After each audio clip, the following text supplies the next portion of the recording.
जूनागढ़ के केशोद से ये खबर सामने आ रही है, जहां पर एक अजीब तरीके की चोरी हुई है। सोने चांदी के गहने और साथ ही नगद रकम की चोरी की बातें तो आपने कई बार सुनी होगी, लेकिन केशोद में ये जिस तरीके की चोरी हुई है वो सचमुच कई सवाल खड़े कर रही है। दरअसल पशुओं के पीने के लिए जो पानी के कुंड रखवाए जाते हैं, उन्हें कुछ असामाजिक तत्व उठाकर ले गए हैं। केशोद में पुलिस लाइन के पास पशुओं के पीने के लिए पानी के कुंड रखवाए गए थे, उन्हें कुछ असामाजिक तत्वों ने चोरी कर लिया। हालांकि यहाँ पर कई ठेलेधारक भी बैठते हैं और एक होमगार्ड जवान भी तैनात रहता है, लेकिन उसके बावजूद भी ये सब कुछ हो गया। तब ये सभी लोग क्या कर रहे थे, ये सवाल किसी के भी दिमाग में नहीं उतर रहा है।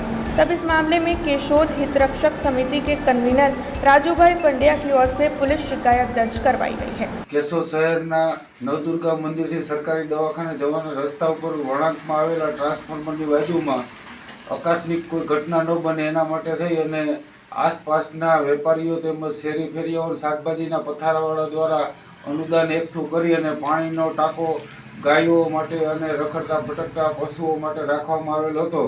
ગત રાત્રે કોઈ અજાણ્યા શખ્સો દ્વારા ત્યાંથી પાણીનો ટાંકો છે એ ભરી અને લઈ જવામાં આવતા અત્યારે ત્યાં સુતરવા પટેલ રોડ ઉપરથી જે રખડતા ભટકતા પશુઓ અને ગાયો છે એ પાણીને વિનાની ટળહળી રહી છે અને આકસ્મિક ઘટનાઓ ન બને એના માટે થઈ અને જે સલામતી માટે રાખવામાં આવેલ પાણીનો ટાંકો ત્યાંથી હટાવી લેવામાં આવતા ત્યાં બટેટા ડુંગળી અને લસણના એક વેપારી દ્વારા કબજો કરી અને ત્યાં બેસી જવામાં આવેલ છે।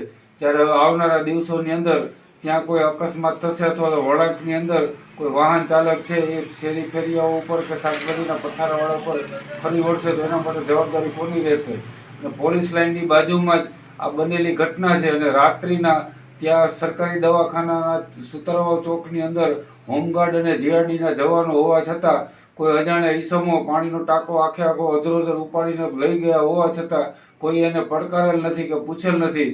ત્યારે અમોએ રખડતા ભટકતા પશુઓ અને ગૌ માતાને જે પાણીની તકલીફ થઈ છે એના માટે થઈ અને કેશોદ પોલીસ સ્ટેશનમાં લેખિતમાં અરજી આપેલી છે અને અમોને વિશ્વાસ છે કે કેશોદ પોલીસ દ્વારા તાત્કાલિક પગલાં ભરવામાં આવશે। हमसे जुड़े रहने के लिए हमारे YouTube चैनल को सब्सक्राइब करें और नई वीडियो की नोटिफिकेशन के लिए बेल आइकॉन को दबाएं।